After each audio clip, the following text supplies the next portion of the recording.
രാവിലെ തെരഞ്ഞെടുപ്പിൻ്റെ ബൂത്തുകൾ പരിശോധിക്കുമ്പോൾ ഇപ്പോൾ കുറച്ച് സമയമായല്ലോ ക്യൂ തുടങ്ങിയിട്ട്, ഒരുപാട് പേര് വോട്ട് ചെയ്യുകയും ചെയ്തു. സ്ത്രീകളുടെ നീണ്ട നിരയാണ്, എല്ലായിടത്തും സ്ത്രീകളുടെ നിരയാണ്. സാധാരണയാണെങ്കിൽ സ്ത്രീകളുടെയും പുരുഷന്മാരെയും ക്യൂവിൽ ഒരു പുരുഷനെ വിട്ടാൽ ഒരു സ്ത്രീ പിന്നെ ഒരു പുരുഷൻ, അങ്ങനെയാണ്. ഇതിപ്പോൾ 2 സ്ത്രീകളെ വിട്ടിട്ടാണ് ഒരു പുരുഷനെ വിടുന്നത്. അത്രമാത്രം വലിയ നീണ്ട നിരയാണ് സ്ത്രീകളുടേത്. ഇതെല്ലാം കൂടി ഇന്ദിരാ ഗ്യാരണ്ടി കൊണ്ടുപോകുമോ? കാരണം ഇന്ദിരാ ഗ്യാരണ്ടി കൊണ്ടുപോകുമെന്ന് വെച്ചാൽ സ്ത്രീകൾക്ക് ബസ്സിൽ ക്യൂ ഫ്രീ ആണ്. ഇനി 1000 രൂപ വീട്ടിൽ വരും, 25 ലക്ഷം രൂപയുടെ ഉമ്മൻചാണ്ടി ആരോഗ്യ ഇൻഷുറൻസ്, സീനിയർ സിറ്റിസൺസിന് വകുപ്പ്, വിദ്യാർത്ഥികൾക്ക് സ്കോളർഷിപ്പ്, ഇതെല്ലാം കൂടി സതീശൻ എല്ലാവരും കൂടി സതീശൻ്റെ കാമുകികളായിട്ട് മാറുമോ? സകല പേരും സതീശൻ വോട്ട് ചെയ്യുമോ? സതീശൻ മീൻസ് UDF വോട്ട് ചെയ്യുമോ? ഇന്ന് സ്ത്രീകളെ സംബന്ധിച്ച് മറ്റ് 2 വിഷയങ്ങൾ കൂടിയുള്ള ദിവസമാണ്. ഇന്നലെ കേന്ദ്ര മന്ത്രിസഭ ഒരു തീരുമാനമെടുത്തു. അതായത് 1/3 സീറ്റുകൾ പാർലമെൻറ്റിലായാലും അസംബ്ലിയിലായാലും നിയമസഭയിലായാലും 1/3 സീറ്റ് സ്ത്രീകൾക്ക് കൊടുക്കുന്നു. 33% സംവരണം. അതിൻ്റെ തത്വത്തിൽ ഇന്നലെ മന്ത്രിസഭ അത് അംഗീകരിച്ചു. ഇപ്പോൾ പാർലമെൻറ്റ് നടക്കുന്നതാണ്, പാർലമെൻറ്റിൽ ഇത് ഉടനെ അവതരിപ്പിക്കുകയാണ്. പക്ഷേ കേരളത്തിലും ആസാമിലും തമിഴ്നാട്ടിലും ബംഗാളിലും പോണ്ടിച്ചേരിയിലും തെരഞ്ഞെടുപ്പ് നടക്കുന്നത് കൊണ്ട് അത് BJPക്ക് ഗുണകരമാകുമെന്നുള്ള കാരണം കൊണ്ട് മെയ്യിലേക്കോ ജൂണിലേക്കോ നീട്ടിവെക്കണമെന്നാണ് കോൺഗ്രസ് ഉൾപ്പെടെയുള്ള ആളുകൾ പറയുന്നത്.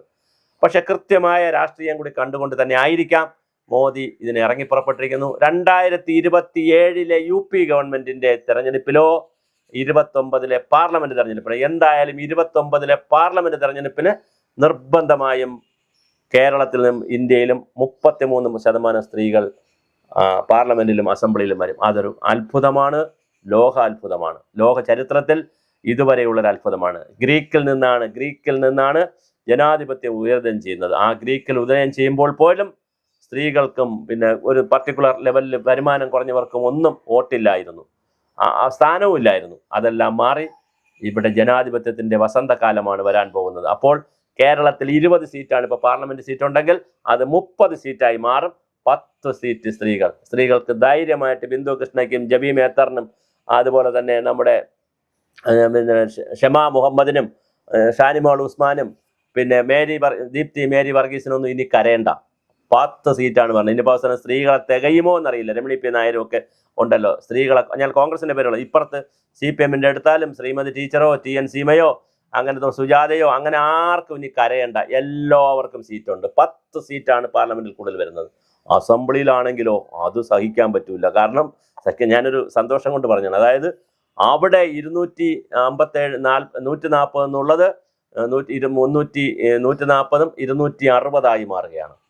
10 100 120 സീറ്റ് അസംബ്ലിയിലും കൂടുകയാണ്. ഇന്ത്യയിൽ 540ഓളം വരുന്ന ലോക്സഭാ സീറ്റിൽ നിന്ന് 850ലേക്ക് വളരുകയാണ്. നല്ല രസമായിരിക്കും പാർലമെൻറ്റൊക്കെ കൂടുമ്പോൾ. വലിയൊരു ശതമാനം 33% സ്ത്രീകളാണ് പാർലമെൻറ്റിൽ കാര്യങ്ങൾ നിശ്ചയിക്കാൻ പോകുന്നത്. അത് ശരിക്കും പറഞ്ഞാൽ 50% കൊടുക്കേണ്ടതാണ്. പക്ഷേ സ്വതന്ത്ര ഭാരതത്തിൽ എത്രയോ പ്രാവശ്യം UP ഗവൺമെൻറ്റൊക്കെ 33% കൊടുക്കാമെന്ന് പറഞ്ഞപ്പോൾ അഖിലേഷ് യാദവിൻ്റെ പാർട്ടി, സമാജ്വാദി പാർട്ടി, അതുപോലെ തന്നെ പിന്നെ മറ്റ് ഇന്ത്യയിലെ ഘടകകക്ഷികളായിട്ടുള്ള ഒരുപാട് പാർട്ടികൾ അതിനെ എതിർക്കുകയും അത് നടപ്പിലാക്കാതിരിക്കാൻ വേണ്ടിയിട്ടുള്ള പാർലമെൻറ്റ് അംഗങ്ങൾ നെഞ്ചിലടിച്ച് കരയുകയും ഷർട്ട് വലിച്ചു കീറുകയൊക്കെ ചെയ്തിട്ടുണ്ട്. അത് കണ്ട പാർലമെൻറ്റിലാണ് ഇന്നലെ മനോഹരമായ രീതിയിൽ മന്ത്രിസഭ ഇത് പാസ്സാക്കി. വളരെ കൃത്യമായ രീതിയിൽ ബില്ല് വരുന്നു, പാർലമെൻറ്റിൽ വരും. പാർലമെൻറ്റിൽ പാസ്സാവാൻ ബുദ്ധിമുട്ടില്ല. അവർക്ക് അപ്പർ ഹാൻഡ് ഉണ്ട് BJPക്ക്. രാജ്യസഭയിലും വലിയ അപ്പർ ഹാൻഡ് ഉണ്ട്, പാസ്സാവാൻ ബുദ്ധിമുട്ടില്ല. പിന്നെ സ്റ്റേറ്റുകളാണ് പിന്നെ ഭൂരിപക്ഷ സ്റ്റേറ്റുകൾ പാസ്സാക്കിയാൽ മതി. ഭൂരിപക്ഷ സ്റ്റേറ്റുകൾ ഇരിക്കുന്നത് BJPയുടെ കയ്യിലാണ്. അപ്പോൾ തീർച്ചയായിട്ടും വളരെ കൃത്യമായി ഈ ബില്ല് പാസ്സാവും. അതൊരു പ്രോസസ്സ് മാത്രമാണ്. അടുത്ത 2-3 മാസത്തിനകം രാജ്യത്ത് അതീവ വിപ്ലവകരമായൊരു മാറ്റം മോദിയുടെ ഭാഗമായിട്ട് വരുന്നു. ഒരുപക്ഷെ അടുത്ത തെരഞ്ഞെടുപ്പിന് ഈസി വാക്ക് ഓവർ ആയിരിക്കും. മോദിക്ക് ഏകീകൃത സിവിൽ കോഡും കൊണ്ടുവരാൻ പോകുന്നു എന്നാണ് കേൾക്കുന്നത്. സുപ്രീം കോടതി സജീവമായി രംഗത്തുണ്ട്. അപ്പോൾ ഇതെല്ലാം കൂടി വന്നു കഴിഞ്ഞാൽ ഈസി വാക്ക് ഓവറാണ് ഒരു പ്രാവശ്യം കൂടി മോദിക്കായാലും BJPക്കായാലും എന്നുള്ളതാണ് കാര്യങ്ങൾ കാണിക്കുന്നത്. എന്തായാലും അതെല്ലാം മനസ്സിലാക്കി, അതിൻ്റെ രാഷ്ട്രീയം മനസ്സിലാക്കിയിട്ടാണ് കോൺഗ്രസ് ഇപ്പോൾ ഇത് വേണ്ട, കുറച്ചുകൂടി കഴിഞ്ഞ് മതി. നേരെ തമാശ എന്താന്ന് പറഞ്ഞാൽ നേരത്തെ കോൺഗ്രസ് ആണ് ഇതിന് ശ്രമിച്ചിരുന്നത്. ആ ശ്രമിച്ചിരുന്ന കോൺഗ്രസ് ഇപ്പോൾ പറയുന്നു ഇത് വേണ്ട, കുറച്ചുകൂടെ കഴിയട്ടെ എന്ന്. അത് ഇലക്ഷനുമായി ബന്ധപ്പെടുത്തിയിട്ടുള്ളതാണ്. അപ്പോൾ ബില്ല് വച്ചതും ഇലക്ഷനുമായി ബന്ധപ്പെട്ട് തന്നെയാണ് BJP വച്ചതും. അതുകൊണ്ടാണ് കോൺഗ്രസ് എതിർക്കുന്നത്. രണ്ടുപേർക്കും രാഷ്ട്രീയമുണ്ട്. ഞാൻ പറഞ്ഞു വന്നത് കേരളത്തിൽ നിന്നാണ് നമ്മൾ സ്ത്രീ വിഷയം, പിന്നെ ശബരിമലയുടെ വിഷയം നമ്മൾ വേറെ വീഡിയോ ചെയ്തിട്ടുണ്ട്.